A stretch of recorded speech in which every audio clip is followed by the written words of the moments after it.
Bom, chamamos o professor Marco Fialho para mediar a mesa do painel 1, Reforma Agrária, Inclusão Econômica ou Política Social. Bom, para fazer a apresentação então do painel Reforma Agrária, Inclusão Econômica ou Política Social, o professor painelista é o professor Guilherme Costa Delgado, doutor em Economia pela Unicamp, Universidade Estadual de Campinas, e pesquisador aposentado do Instituto de Pesquisa Econômica Aplicada IPEA. Um dos principais temas de estudo do professor Guilherme Delgado temos agricultura, política agrícola, política social, previdência social e previdência rural.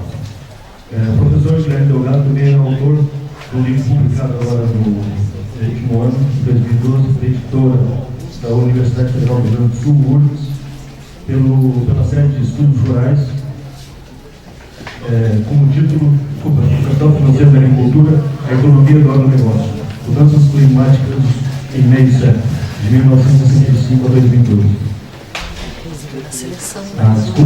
Mudanças cíclicas em meio século.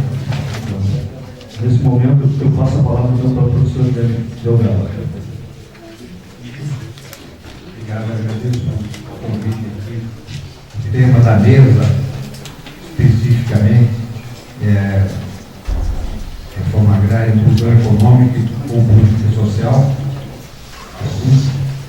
Eu acho que é isso e mais alguma coisa, né? Portanto, eu acho que a expressão reforma agrária e desenvolvimento, ela é mais abrangente e inclui também o tema. Portanto, eu vou tentar, no meu, acho que 40 minutos, vou tentar abordar esse tema sobre dois enfoques que vão me tomar mais ou menos metade. Em primeiro lugar, a gente precisa contextualizar a política agrária no contexto da qual a reforma agrária está ou não está incluída, né? E aí entra a divisão que eu quero fazer aqui. É o contexto do desenvolvimento hegemônico, desenvolvimento agrário rural hegemônico, e, portanto, é um contexto de economia do agronegócio, que impõe limites à reforma agrária ou à política agrária, nos termos em que nós vamos aqui discutir. Em segundo lugar, e a parte mais específica que eu vou tratar nessa abordagem, é a abordagem da política agrária de caráter contra-hegemônico que se dá no Estado democrático. Você tem uma hegemonia que domina o Estado e, de certa forma, comanda a política agrária no processo de acumulação de capital da economia do agronegócio. Você tem uma contra-hegemonia, que são conjuntos de forças sociais não suficientemente incluídas nesse processo hegemônico e, historicamente, lutam por a afirmação de um projeto alternativo. É praticamente inviável, porque a hegemonia não é propriamente hegemonia, é dominação bruta. Portanto, os adversários da dominação bruta geralmente estão na cadeia. Um pouco que nós tivemos um regime militar. No processo da democracia, quanto mais a democracia o é efetivamente, as forças contra-hegemônicas são legítimas.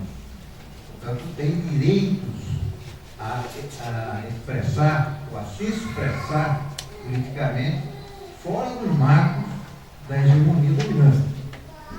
A não ser que nós admitamos que democracia é pensamento único, todo mundo está incluindo nenhum marco, que não é propriamente uma democracia no sentido em que nós percebemos, ainda mais quando a sociedade vive um processo de desigualdade muito forte.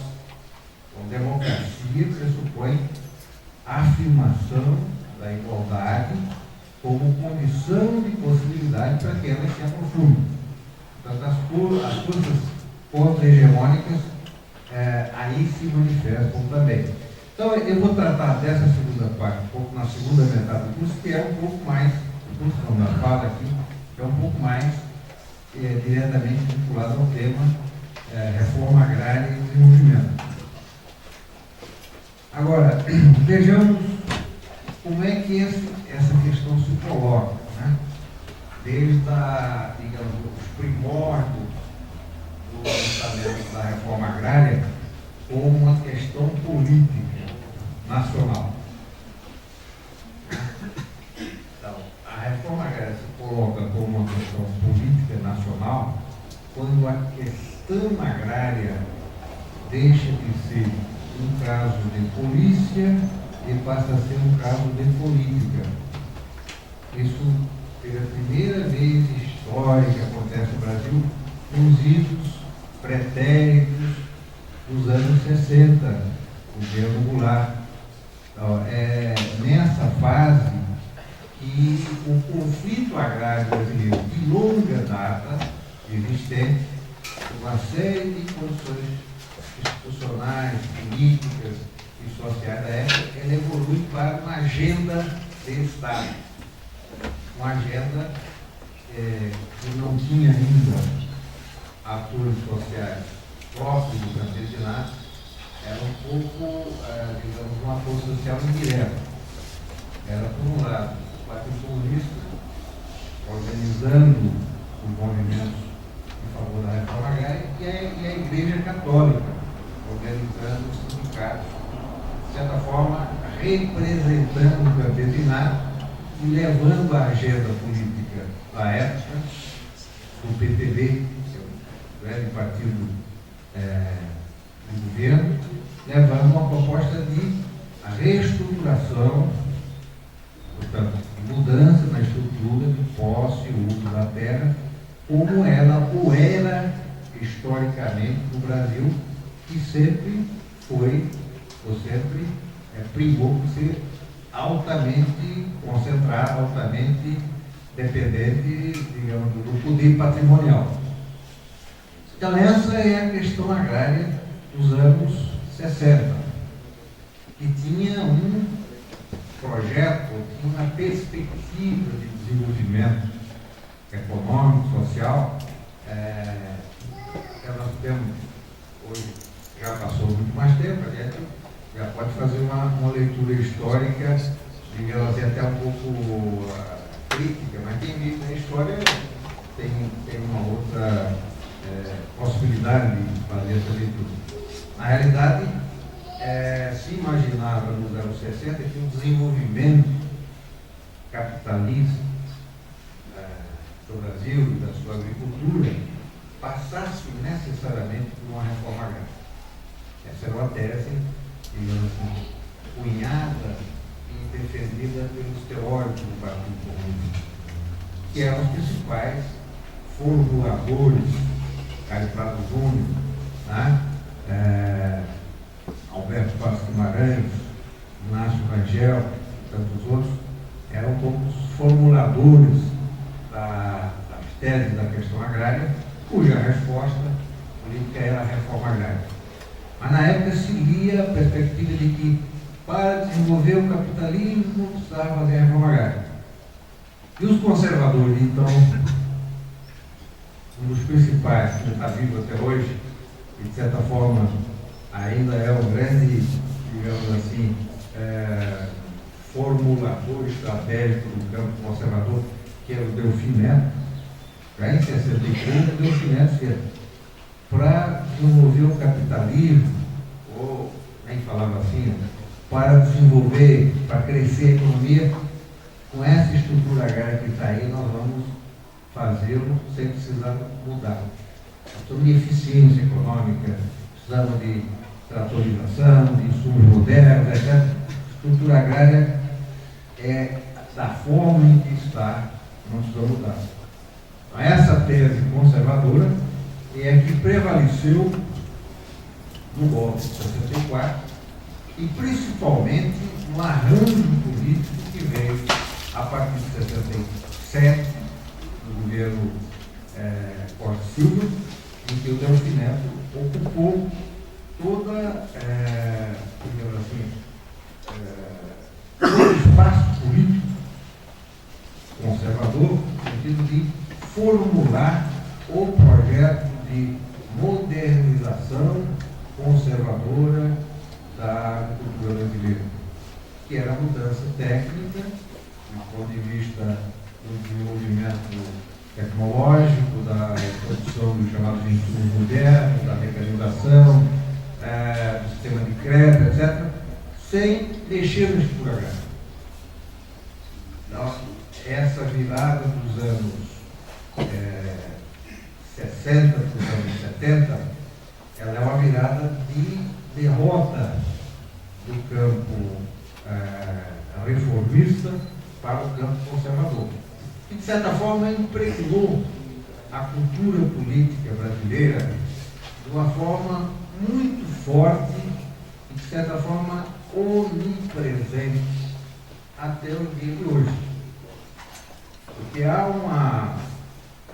uma cultura política ainda presente no Brasil de que basta a modernização técnica da agricultura, basta a eficiência econômica, basta o aumento da produtividade como resposta de modernidade para que nós cumpramos as funções que se espera de uma agricultura capitalista. Portanto, mudança de relações sociais, fundiárias e trabalhistas, que é o pressuposto de uma reforma agrária, de uma política agrária perseguidora da igualdade, isso é visto por muita gente como algo, digamos assim, não tão importante ou não tão essencial ao desenvolvimento. Ou era, na época do Delfim Neto, ministro dos Militares, até porque desenvolvimento se confundia com elevação do produto per capita, ampliação da base material de recursos, e não se tinha ideia, pelo menos do pensamento hegemônico, de que desenvolvimento é mudança de relações sociais, é melhoria das capacidades humanas, como hoje está, de certa forma, muito disseminado o desenvolvimento humano como algo muito mais aceito até nos círculos acadêmicos. Bom, essa discussão antiga do desenvolvimento dos anos 60, 70, de certa forma, ela vai ser reposta nos anos 2000, né, quando se, num outro contexto político, social, nacional, completamente diferente, se institui uma espécie de um novo pacto de poder político em que os setores hegemônicos da agricultura moderna ingressam num processo internacional muito importante de expansão da agricultura brasileira. É os anos 2000. Nos anos 2000 nós vamos ter uma certa reviviscência da modernização técnica da agricultura brasileira sem mudança de estrutura social. É aquilo que eu chamo nesse livro aqui a estruturação do pacto de economia política da economia do agronegócio. Não é que a economia do agronegócio não existisse, ela vem lá de trás, da época dos militares. Mas na época dos militares ela se forja como dominação bruta. E nos anos 2000 ela se forja como hegemonia política por cima.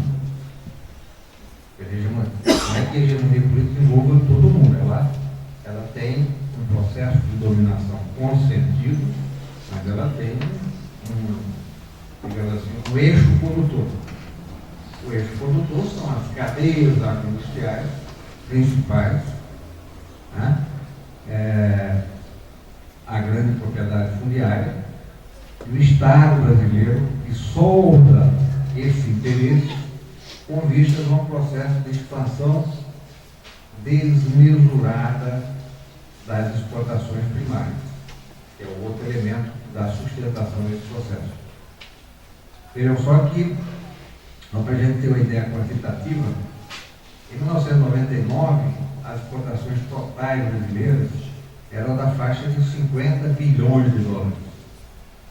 Em 2012, elas vão a 250 bilhões.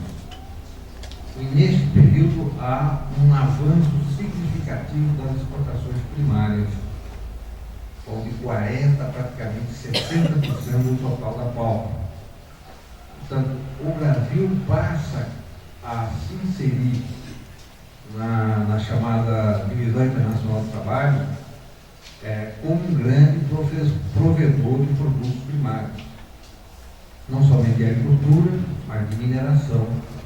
E mesmo na indústria, que passa a ser fortemente competitiva, ela depende de fontes primárias importantes como fator de elevação da produtividade de trabalho. Por exemplo, as indústrias elétrico-intensivas, do alumínio, né?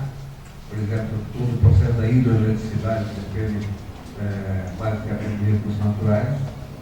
Por exemplo, de certa forma, até a exploração petroleira, ela embora movida a progresso técnico, mas ela depende de uma dotação de recursos naturais. Só que nessa virada da década e do milênio, o Brasil reingressa no comércio mundial como um grande provedor de produtos primários, do ponto de vista externo. E do ponto de vista interno, se solda uma aliança entre grandes cadeias agroindustriais, grande propriedade fundiária e o Estado brasileiro, no sentido de estruturar um processo de acumulação de capital muito vigoroso por esse campo. Isso é uma parte de uma solução conservadora e uma parte do problema agrário que vai nos colocar na perspectiva que eu vou ver na segunda parte aqui. Bom,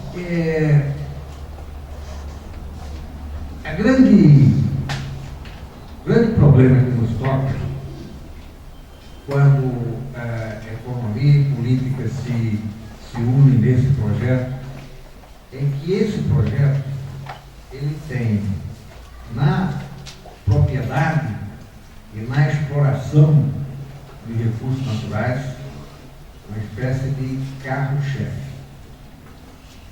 Propriedade e exploração de recursos naturais significa, numa linguagem antiga, mas que é pertinente, a renda fundiária passa a ser o elemento dominante do processo de acumulação de capital, não apenas na agricultura, no conjunto da economia. Quando a renda fundiária passa a ser dominante, ou seja, renda fundiária é uma expressão de linguagem clássica e marxiana daquilo que Davi Ricardo fala das vantagens comparativas naturais do comércio internacional. Quando a renda fundiária passa a ser dominante, portanto, a propriedade fundiária ela passa a ter um papel muito mais importante do que propriamente o progresso técnico do desenvolvimento capitalista. E com a propriedade fundiária, com esse beneplácito de se integrar no comércio internacional, fortemente ancorada nas políticas de Estado, aí nós temos um problema agrário, nós temos uma nova questão agrária, que não é da mesma natureza que era a questão agrária lá da época do Goulart. Nós não temos ainda essa configuração. No entanto, mesmo com essa problemática agrária e com essa, digamos assim, estruturação hegemônica da economia do agronegócio nos anos 2000, nós vamos ter forças contra-hegemônicas que vão se colocar, o que vão colocar suas demandas no plano político em sentido antinômico a esse veio da economia do agronegócio. É desse segunda parte que eu vou tentar falar agora, que tem tudo a ver com nossa discussão de reforma agrária e desenvolvimento. Vejam, assim como se estrutura uma economia do agronegócio hegemônica, nós temos uma institucionalização no período pós-88 de um conjunto de regras e um conjunto de instituições que persegue uma via alternativa de desenvolvimento que não seja essa via ligada a grande capital, grande propriedade, setor externo. É uma via muito mais ligada aos mercados internos, à produção policultural, à estrutura de propriedade familiar e a uma perspectiva de igualdade econômica e igualdade social. Na política agrária e na política social, essa via se liga a uma vertente que vem dos tempos pretéritos, desde a época do Estatuto da Terra, e que em parte foi recepcionada pela Constituição de 88. Então nós temos pelo menos 3 focos legais, institucionais, que dão sustentação a essa via que eu chamaria de ponto hegemônico. Primeiro, é o foco da propriedade familiar, que está inscrita na lei agrária e recepcionada pela Constituição de 88. Propriedade familiar é o módulo rural. Né? Mas nós temos também um outro foco, que é o foco da lei social, o regime de economia familiar, preconizado na lei previdenciária de 88, que também é herdeira de uma tradição antiga, Estatuto do Trabalhador Rural, da época de João Goulart. Eu prestar homenagem ao ex-presidente João Goulart. O Rio Grande do Sul teve um papel importante. O Estatuto do Trabalhador Rural de 1963, ele previu o Fundo Rural como um sistema de proteção social ao trabalhador, que não se chamava na época de regime de economia familiar. E aqui teve que dar um pouco uma palmatória. Quem instituiu esse conceito legal, e aqui eu digo sem muito orgulho, foi o governo altamente autoritário do general Médici, na lei complementar de 1971, que criou o Fundo Rural. O Fundo Rural foi criado pelo Estatuto do Trabalhador Rural, mas só foi instituído na época do regime militar. Com todos os vícios, na época era restrito para o cabeça de casal, era meio salário mínimo, portanto não era cidadão, se definia o titular daquele benefício assistencial como meio cidadão, em direito a meio salário mínimo. Era também restrito porque só se recebia aos 65 anos, etc. Mas essa regra vai ser recebida na Constituição de 88 e ampliada para direito de cidadania. Portanto, o conceito de propriedade familiar e o conceito de regime de economia familiar recebido na Constituição vão, de certa forma, dar respaldo ao campesinato na ordem jurídica, embora não usando a expressão.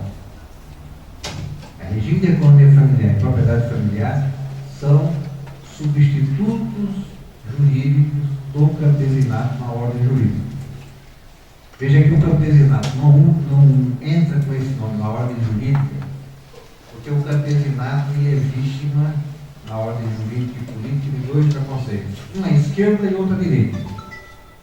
A esquerda porque tradicionalmente digamos assim, o Partido Comunista, o marxismo ortodoxo vê o campesinato com certo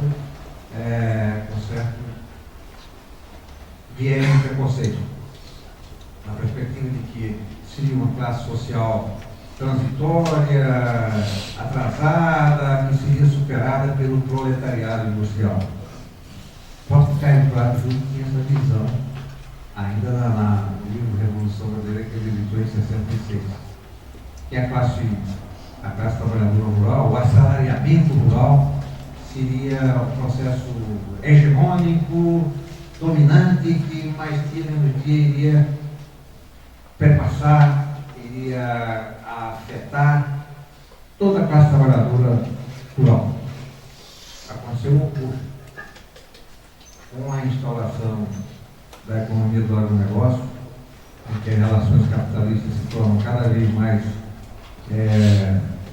dominantes, o assalariamento rural se reduz. O que melhora um pouco é o assalariamento formal. Mas o assalariamento rural é um processo cadente do ponto de vista quantitativo. São as formas de economia camponesa, ditas de regime de economia familiar, que são ainda hoje predominantes em todo o Brasil, não é só no Rio Grande do Sul, em todo o Brasil. Porém, com uma diferenciação muito grande, em razão do pró-reitor que levou essa tese aqui. O campesinato não é único no Brasil, são vários campesinatos. Mas é verdade também que não é um assalariamento a forma de relação social que passou a ser dominante na agricultura brasileira, nem nunca foi e não o é também no Brasil, mas tem as formas de economia familiar. Até por conta dessa situação, houve um certo avanço na ordem jurídica para incorporação na lei do conceito de agricultor familiar, que já existia na lei previdenciária, na lei agrária, passou a ter agora uma lei específica, que é a lei do agricultor familiar, de 2006, que de certa forma iria suscitar, eu coloco iria porque o verbo é condicionado, iria suscitar um programa amplo de fomento e desenvolvimento da agricultura familiar. Essa era a expectativa que se tinha a partir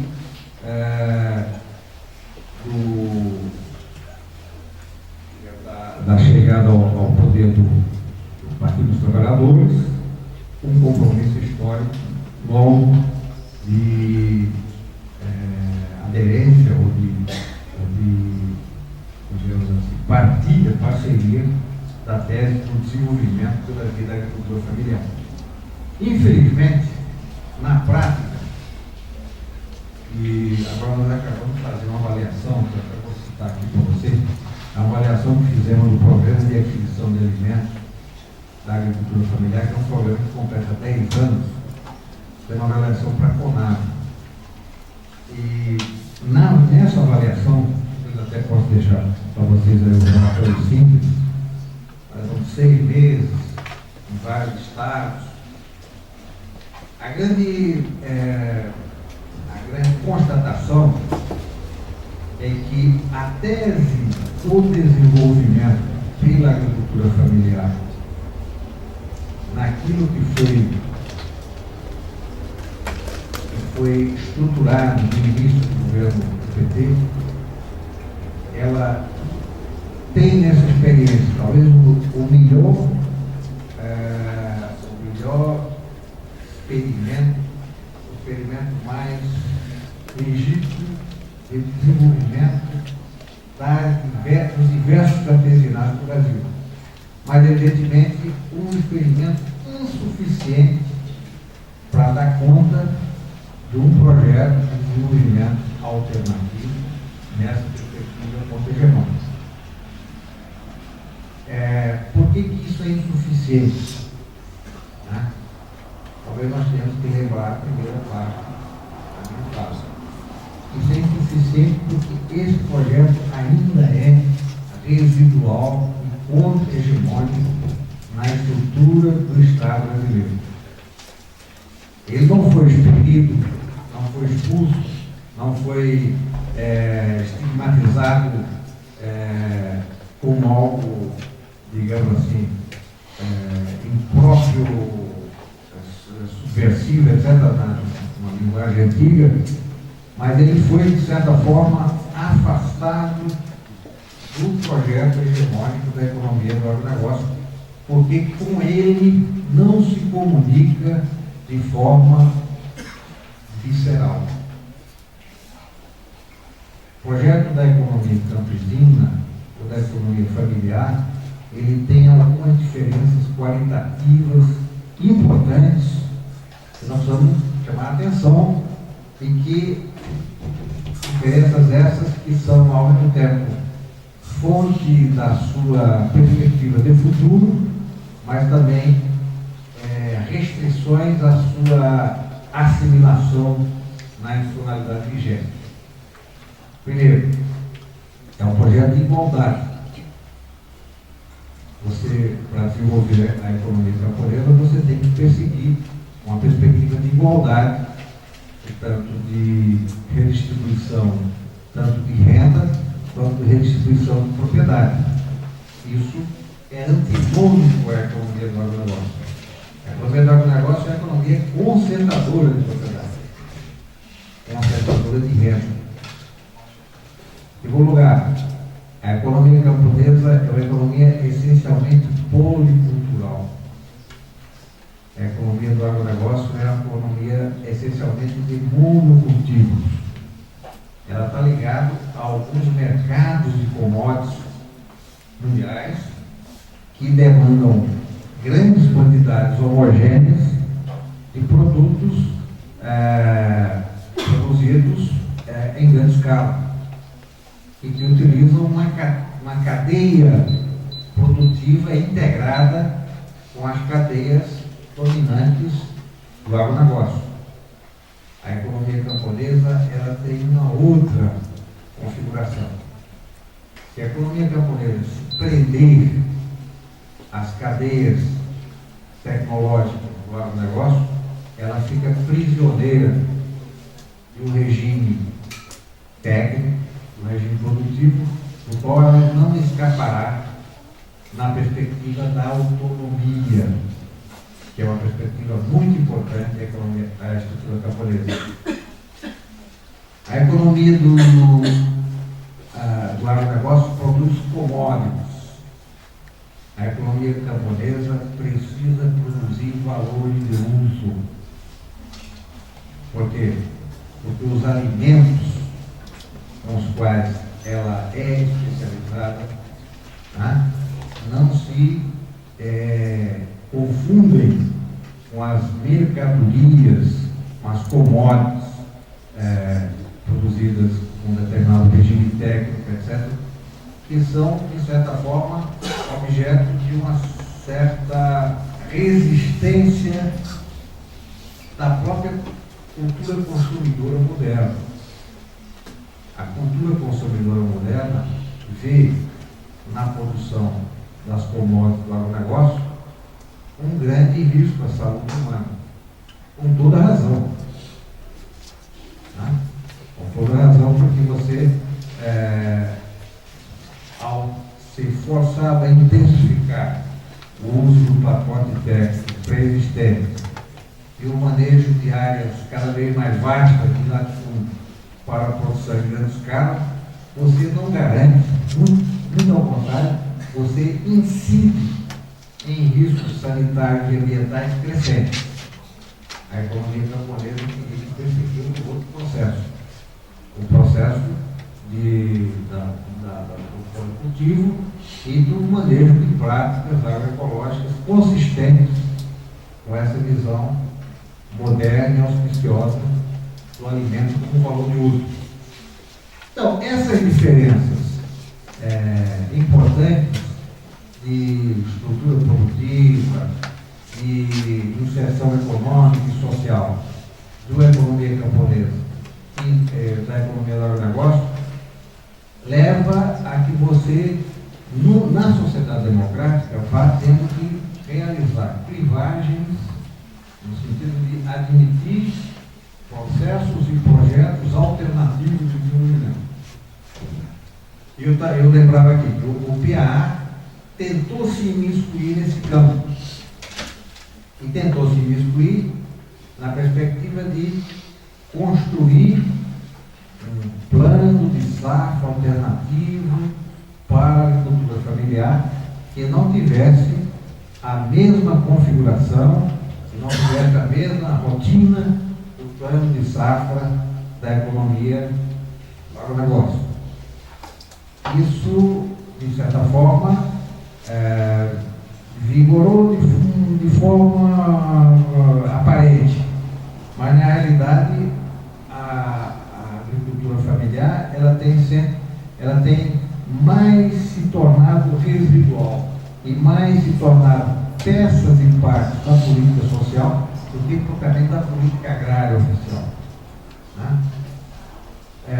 Como política social, o PAA ele é legitimado porque ele foi associado a fomento econômico e prestação de alimentos para os institutos ou as demandas sociais de segurança alimentar. Então, nessa perspectiva, ele foi legitimado e essa legitimação foi muito boa. Por quê? Porque você aprofundou o discurso do alimento como valor de uso, que é um discurso da segurança alimentar. E essa associação fez e faz nos assentamentos e das organizações de agricultura familiar que atendem essa demanda institucional uma ponte legítima para um projeto de desenvolvimento que precisa ser ampliado. Depois disso, o projeto escolar e há algumas outras demandas institucionais em curso. Mas é preciso ter consciência de que, para você, e voltando ao tema do desenvolvimento rural, para você aprofundar uma política agrária, uma reforma agrária, como política de desenvolvimento, nós teríamos que ampliar o espectro de institucionalidades que hoje protegem ou viabilizam o desenvolvimento da agricultura familiar, mas que são insuficientes para você realmente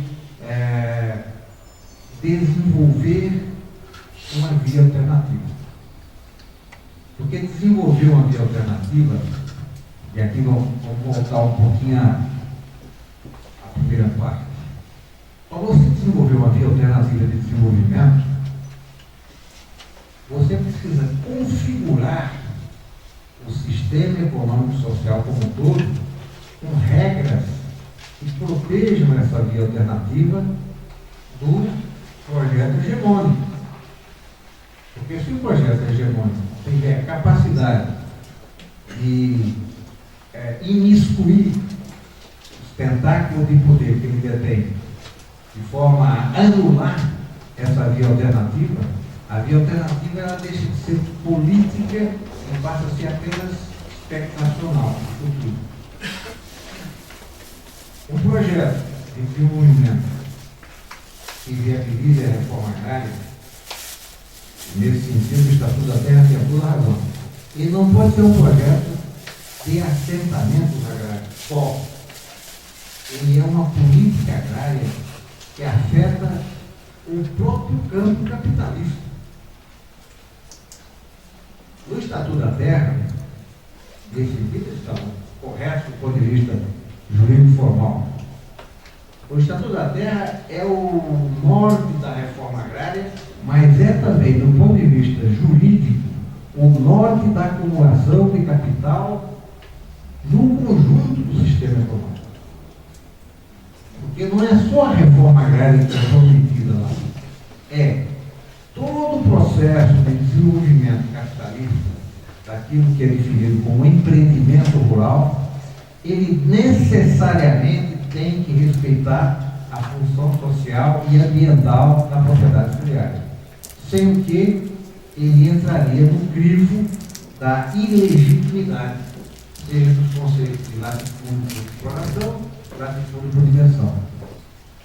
Portanto, reforma agrária de desenvolvimento, política agrária de desenvolvimento, só tem possibilidade de se afirmar como um projeto político viável quando ele afeta também a acumulação de capital no conjunto da economia.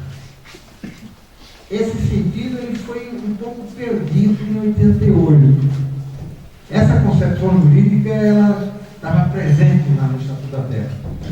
Os militares não respeitavam absolutamente nada do Estatuto da Terra, que a política concreta vinha por outra via, mas também não mudava a lei. Na Constituição de 88, se criou um perigoso processo de segmentação, no sentido de que, ao se eliminar a taxonomia de latifúndios por dimensão, de latifúndios por exploração do texto constitucional e erigir a exploração capitalista de qualquer tamanho como legítima, né? A propriedade produtiva é legítima, qualquer tamanho. Você criou a tese implícita de que a acumulação de capital no campo, ela se autolegitima por si. Ela, portanto, não queria, digamos assim, que previamente se legitimar por cumprir relações sociais e ambientais legítimas. E aí você, de certa forma, vai, de forma subliminar, criando aquela tese. Não, nós vamos ter espaço para o agronegócio e nós vamos ter espaço para a agricultura familiar. Os dois vão conviver juntos. Aparentemente uma tese equilibrada. Errado. É como você criar um viveiro ou um galinheiro e junto uma raposa. A raposa necessariamente é da índole dela. Então você não pode ter uma economia do agronegócio e uma agricultura familiar, sendo que a primeira se legitima pela acumulação de capital e a segunda por regras sociais. Porque se a legitimação é pela acumulação de capital, ela vai invadir o terreno da segunda. Portanto, deixar a segunda adstrita ou restrita a espaços residuais. Ora, se isso fosse solução, nós não teríamos um problema agrário e nós não teríamos uma nova questão agrária no século XXI. É porque nós temos uma nova questão agrária no século XXI e nós estamos discutindo reforma agrária. E qual é essa nova questão agrária? É exatamente os tentáculos da economia do agronegócio sendo elevados a uma potência enésima, porque o processo de primarização do comércio ampliou-se significativamente, e tornam a superexploração de recursos naturais, que tem por suposto a renda fundiária como um elemento viabilizador, um limite ao desenvolvimento, não apenas da agricultura, mas um limite de desenvolvimento para o Brasil.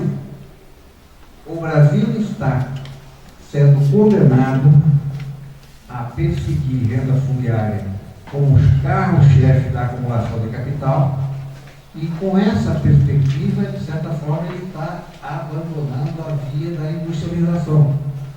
Isso, portanto, deixa de ser um problema agrário e passa a ser um problema nacional. Portanto, com essa configuração da nossa especialização externa, nós temos novamente de volta aquele velho problema. Após que o uso da terra como um problema de estrutura agrária, problema esse que passou a ser legitimado pela acumulação de capital per se, ele gera um problema econômico, social para o conjunto da economia brasileira. E que problema é esse? É o problema da perda de competitividade industrial do Brasil. Quando você se especializa na produção de matérias-primas, de produtos naturais, minerais, agrícolas, etc., tem a vantagem comparativa natural, o carro-chefe da sua competitividade externa. Como não é o progresso técnico o carro-chefe dessa competitividade, você, de certa forma, vai abandonando a vertente industrial, que é aquela que, de certa forma, garantiu, no processo de industrialização, uma certa modernidade no Brasil, na segunda metade do século XX. Agora nós estamos num processo de um certo retrocesso econômico-social. E, nesse sentido, apesar das leituras, digamos assim, muito desconfiadas e críticas, a agricultura familiar e os campesinatos têm ou poderiam ter um papel importante na reestruturação da nossa economia agrária, tornando mais equilibrado o peso dos setores que têm especialização na produção de alimentos, na produção ligada ao mercado interno, na maior igualdade social, na melhor distribuição fundiária, com relação àqueles setores que têm especialização na produção de commodities, na grande propriedade, no uso de uma tecnologia predatória, uma forte pressão sobre os recursos ambientais, que passam a ser vistos como problemas pelo conjunto da sociedade. Ou pelo menos, se não pelo conjunto da sociedade, porque esse conjunto da sociedade também é manipulado pelo campo hegemônico, mas pelo menos por uma parte expressiva da sociedade. Nessa perspectiva, portanto, de crise da economia dominante, e essa crise da economia dominante nós reinventamos, é a crise que se dá a partir do campo externo. Um projeto contra-hegemônico, ele, na minha perspectiva, ele tem condições de se desenvolver e principalmente ampliar o seu espectro de ligação com os mercados institucionais em primeiro lugar. Porque são os mercados institucionais que dão viabilidade comercial e produtiva a que esses experimentos se desenvolvam. Sobrando tanto tempo aí para encerrar essa boa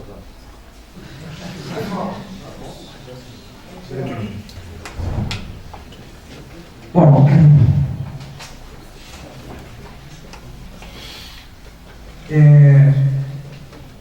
vamos tentar fazer uma síntese desse conjunto de observações. Primeiro, nós temos que observar que, quando eu falo de economia do agronegócio, às vezes sou mal entendido, que a economia do agronegócio não é negócio com agro, não. Negócio com agro todos falam. A economia do agronegócio é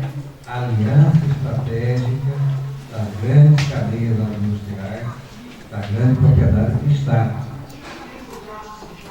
Essa aliança estratégica é que garante um processo de acumulação de capital com um certo viés do ponto de vista social, ambiental e relações familiares.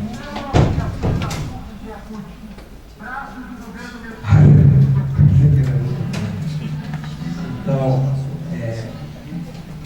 a aliança estratégica da economia do agronegócio, ela se faz, e vou retornar aqui, ela se faz não mais como for na época dos militares, sob forma de dominação bruta, mas sob a forma de hegemonia. Portanto, ela também alberga uma parte da economia camponesa. E ela se faz na democracia. Portanto, ela tem bancada ruralista, ela tem associação de agribusiness, ela tem mídias, ela tem apoio acadêmico, apoio econômico e uma forte ideologização da sua função social e econômica. Então, esse campo ideológico, juntamente com o campo de Estado, de Estado democrático, dão uma conotação muito diversa da economia do agronegócio hoje com relação à modernização conservadora dos militares.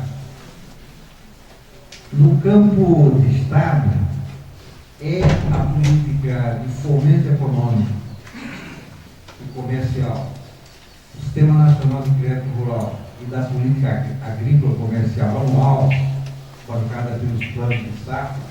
Isso é um elemento de forte expansão dessa economia. E essa forte expansão, ela se dá num período em que o comércio mundial é muito receptivo, ou foi muito receptivo às exportações primárias. Portanto, o Estado tem esse papel fomentador pelo lado econômico e tem um outro papel desregulamentador pelo lado fundiário, que é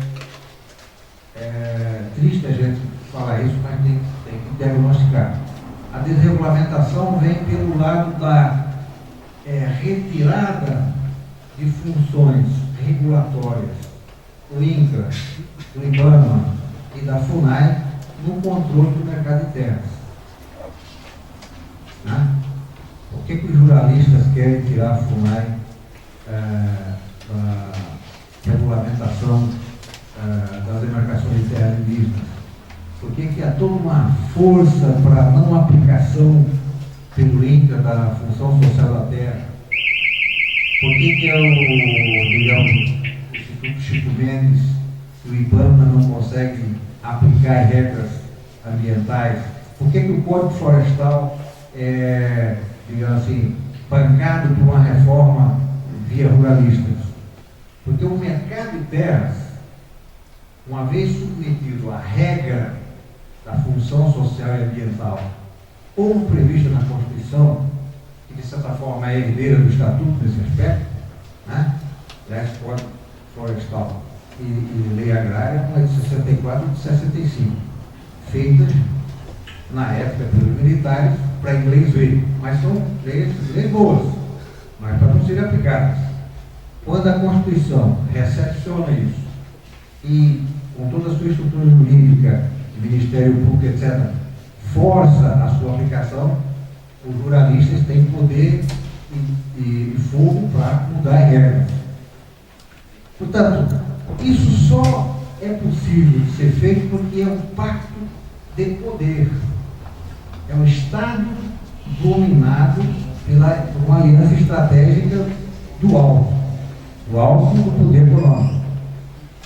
Então, esse projeto de economia do agronegócio, com essa estrutura de pacto de poder, ele não é possível de conciliar-se com reforma agrária, com política agrária ampla. Ele pode se conciliar com uma reforma agrária com um projeto de assentamento agrário. Há um projeto de assentamento agrário que vai ser engolido lá na frente. Né? Portanto, Portanto, a possibilidade da reforma agrária se afirmar e da economia camponesa se desenvolver nessa economia e nessa sociedade pressupõe mudanças no pacto hegemônico do poder. Mudanças essas que só podem acontecer, a meu juízo, numa situação de crise econômica forte. Crise econômica que torne essa aliança externa do complexo agroindustrial com o setor externo uma aliança não tão virtuosa para os seus interesses e que viabilize o avanço das propostas contra-hegemônicas. O avanço das propostas contra-hegemônicas não tem nada de espetacular. É você resgatar a ordem constitucional. Porque, na verdade, a economia do agronegócio, ela avança na ilegitimidade constitucional. Se você aplicar direitinho os princípios da função social e ambiental da terra, isso significa que não é possível legitimar a acumulação de capital per se, mas sim pelas relações sociais que ela pratica. Coisa que nós não conseguimos, porque não temos força política, não temos força social, né? E não passamos esse discurso para o conjunto da sociedade, porque o conjunto da sociedade também é, de certa forma, trabalhado pelo pacto ideológico.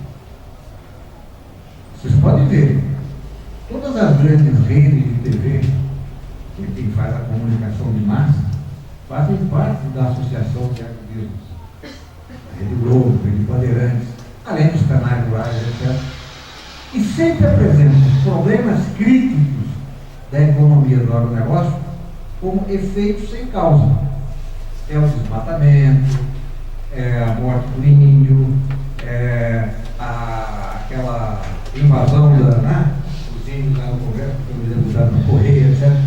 Parece que aquilo são subprodutos de uma relação inimaginável e não tem a ver com a essência do regime de acumulação de capital que hoje nós temos no meio rural, que é a posse concentrada da propriedade fundiária como meio de legitimação de uma economia que depende da renda fundiária.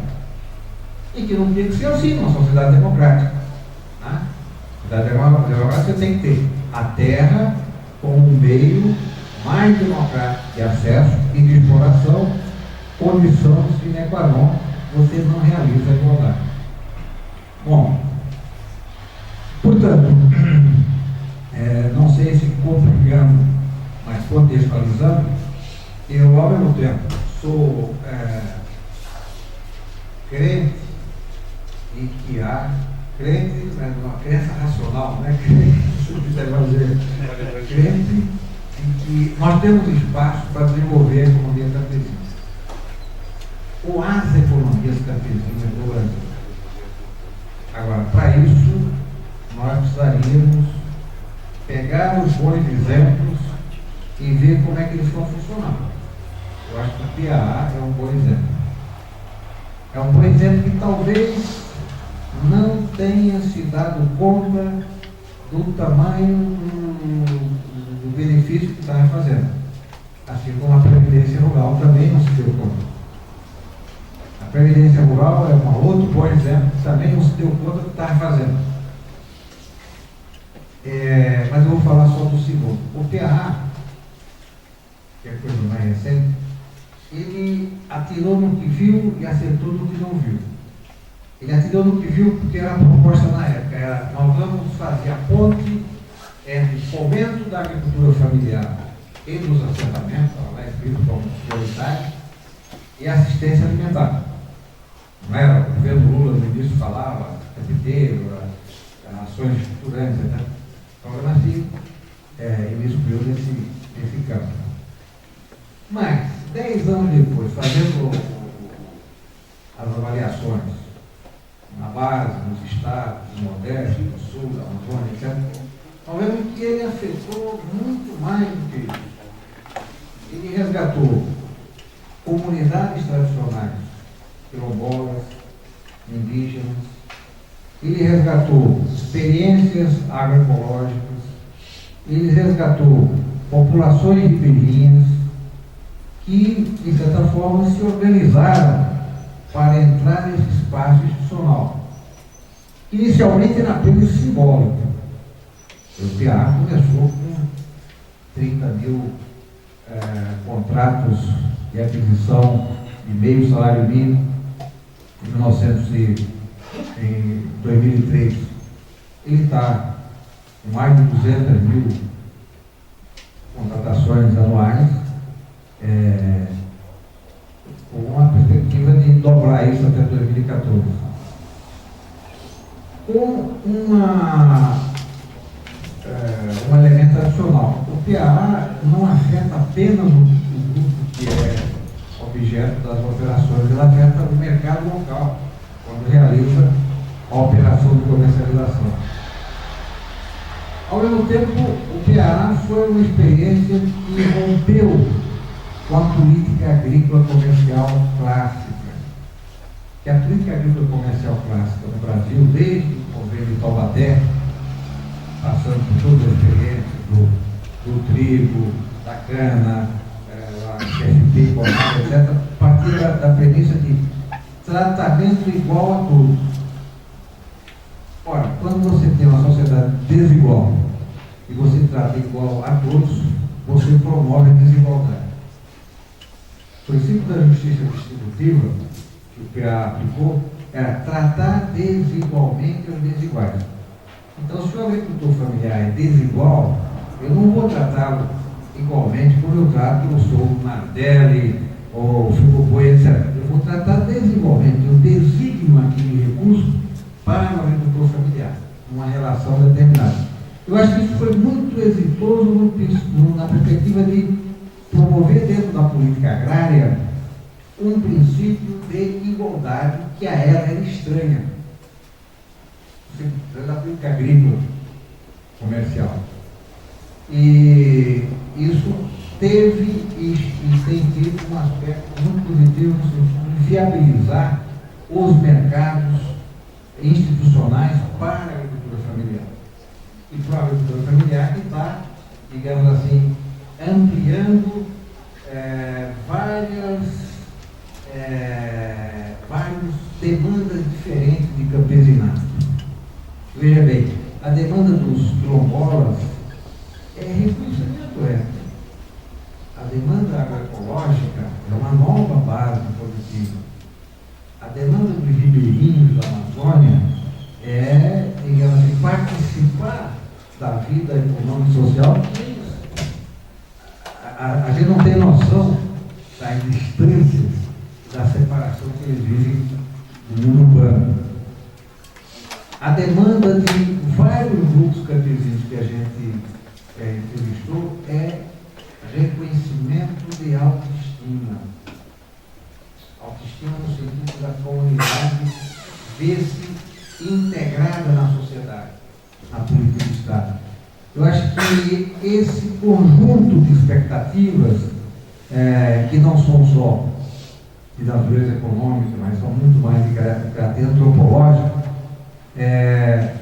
realizou e vem realizando uma função econômica da maior relevância, que é propiciar a produção do excedente monetário de alimentos pela agricultura camponesa, direcionada ao mercado institucional, sem o que ele fica na mão do agronegócio e numa mão perversa do ponto de vista de uma relação muito desigual.